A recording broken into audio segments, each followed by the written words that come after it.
Hi and welcome back. We're going to start looking now at the transition metals in detail in terms of their properties and complex ion formation to finish up our look at periodicity. So the properties of the transition metals are different to the main block elements, remembering that transition metals are in the D block of the periodic table. We're concentrating mainly on the first row transition elements, which means the 10 elements that run across period 4. These ions can exist in variable oxidation states. They have higher melting points and are harder and denser than group 1 and 2 metals. The number of elements in the compounds have catalytic properties, which is highly useful for industrial processes, and they all form complex ions. Some have magnetic properties, and the majority of the compounds are colored. So we need to be able to look at each of these aspects and be able to explain them. So when we talk about transition elements and D block, the terms are often used interchangeably, but it is important to remember that as we're doing this, we're talking about elements 23 through 30.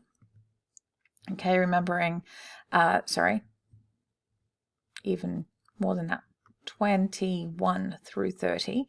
Okay, so remembering that we have potassium and calcium here earlier. So this is 4s1, 4s2. So now these are filling the 3D subshell.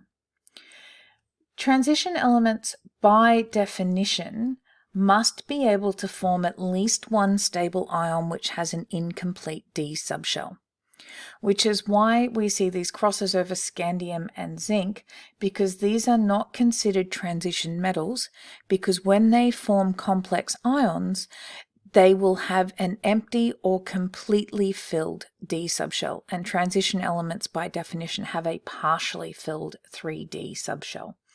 So scandium, when it loses one electron being 21, will have a 4s2 3d0. And zinc, when it forms Zn2+, will have a 4s0 3d10 configuration. And this is what we see here. So when we see scandium forming its ions, it will usually form a +3 ion, so it will lose both from the 4s2 and the one from the 3d1, meaning that it has no partially filled D subshell, so it is not a transition metal. And zinc, we have a completely filled 3d10 subshell, so again, no partially 3d10, so no transition metal status. With the variable oxidation states, essentially all transition metals can form ions with an oxidation number of +2. This is because they will lose those 4s2 valence electrons to form that first ion. But they also have the 3D available, which means that they can lose a varying number of these 3D subshell electrons. The 3D and 4s are very close in energy, so they have very similar ionization energy, okay, because the 3D orbitals are similar to the 4s, remembering that the 4s comes in just below our 5 3D orbitals. Okay, so the energy difference here is quite small, so we see that the ionization energy is quite similar across these. Due to this, we see the variable oxidation states, and we see a change in color with a change in oxidation number, which we'll talk about more a little bit later on. So if we look at the oxidation states that we see here, copper, chromium, manganese, and iron all form various oxidation states. Vanadium will also form a huge number of oxidation states, including +2, +3, +4, and +5. The higher oxidation states of vanadium, chromium, and manganese all involve the formation of a core of electrons, that argon complete shell, and then losing various numbers of electrons from those 3D and 4s.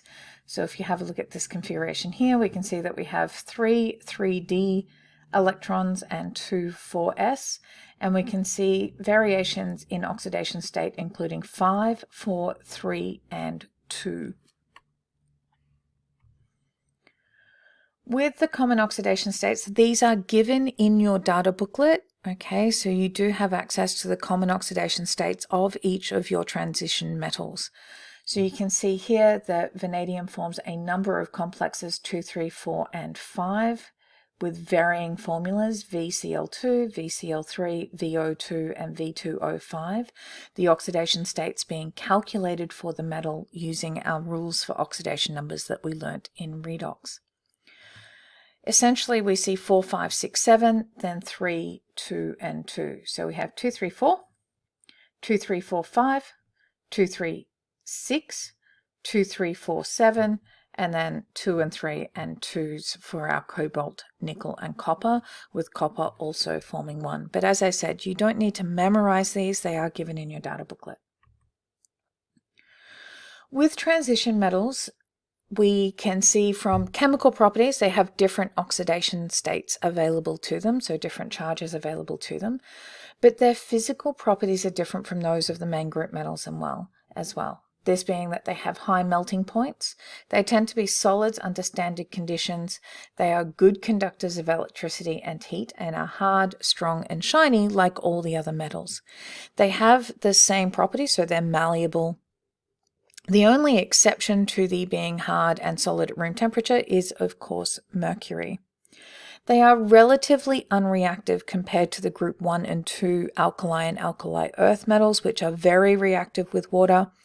But because of this lack of reactivity, they make them more useful for various things. So we see them used in wiring in the case of copper, or construction. The higher melting point than group 1 and group 2 is due to the strong metallic bonding of these. They are small, highly charged ions, so they have a high charge density, which causes a strong metallic bond. They can also lose and delocalize the electrons from both the D and S subshell, increasing that sea of delocalized electrons and the overall electrostatic attraction within the lattice. We have a look at this, we can see that the density of these metals is also higher. If you look at the density of sodium, we're looking at 0.97 with a melting point of 98 degrees. Potassium, our density decreases even further, as does our melting point. When we move into the group 2 metals, our density increases a little bit, remembering our atomic radius is getting smaller as we move across to the new group. And then the melting point increases. When we move into the D block, we can see a drastic jump in the melting point, as well as a large change in density. This is because we see much smaller transition metal ions with a smaller atomic radius, larger charge density. One of the main uses of transition metals in industry is as catalysts. They operate in the same way that we've talked about catalysts all the way along. They provide an alternative reaction pathway that lowers the activation energy, therefore increasing the proportion of molecules that will have activation energy greater than or equal to the activation energy, increasing the proportion of successful collisions. In industry, transition metals are used either as homogeneous or heterogeneous catalysts. With homogeneous catalysts, we're looking at the availability of 3d and 4s electrons, which allows them to change between different oxidation states, facilitating quite a lot of redox processes and other processes that require electron transfer. In the case of heterogeneous catalysts, they have empty orbitals, which can be used to make temporary dative covalent bonds or temporary bonds, which can hold things into place.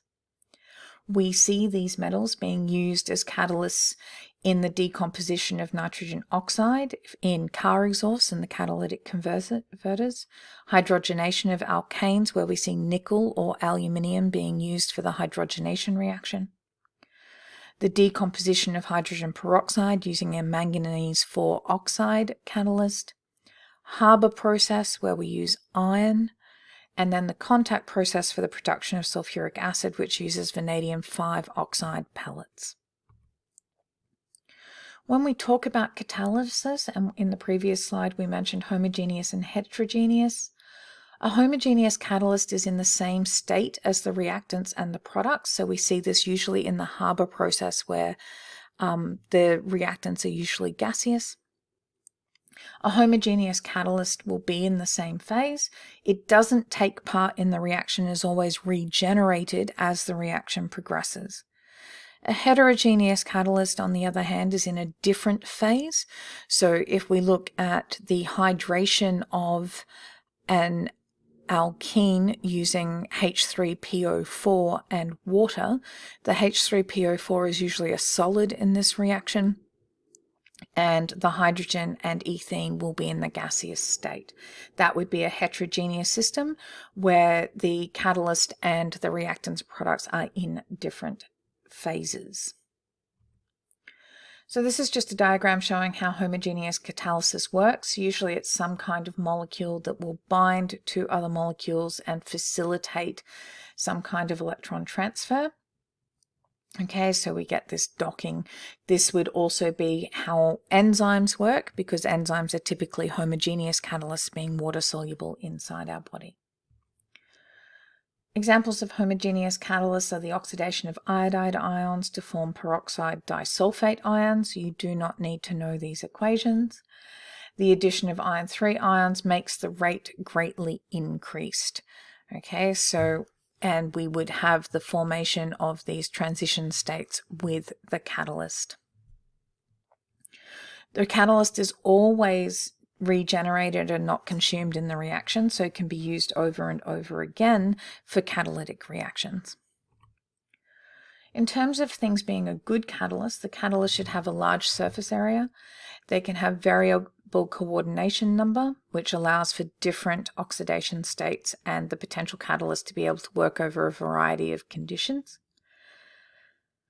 It should also be able to vary its stereochemistry, so the way it binds, the bond angles between those, because that can affect the pathway of which the catalyst is working. Generally, transition metals meet all or most of these criteria, making them good catalysts. This is just an example of showing how a heterogeneous catalyst works. In this case, the catalytic converter in a car. The reactants in this case bind to the surface, which changes the bond energy that we're seeing being used in these, and therefore facilitates a different pathway for the reaction to occur. Once the reaction has occurred, the products are now released from the surface of the catalyst, and the catalyst can be reused again, as we saw before. So when we see heterogeneous catalysts, they are typically solids. These can be ground into a fine powder to have that additional benefit for kinetics of increasing the surface area. Then the reactants will absorb onto the surface of the catalyst, weakening bonds and then facilitating the new pathway with the lower activation energy. So that finishes up what we need to talk to about the physical properties of the transition metals as well as the catalytic properties. In our next video, we'll have a quick look at the magnetic properties, how these arise and how we would explain them.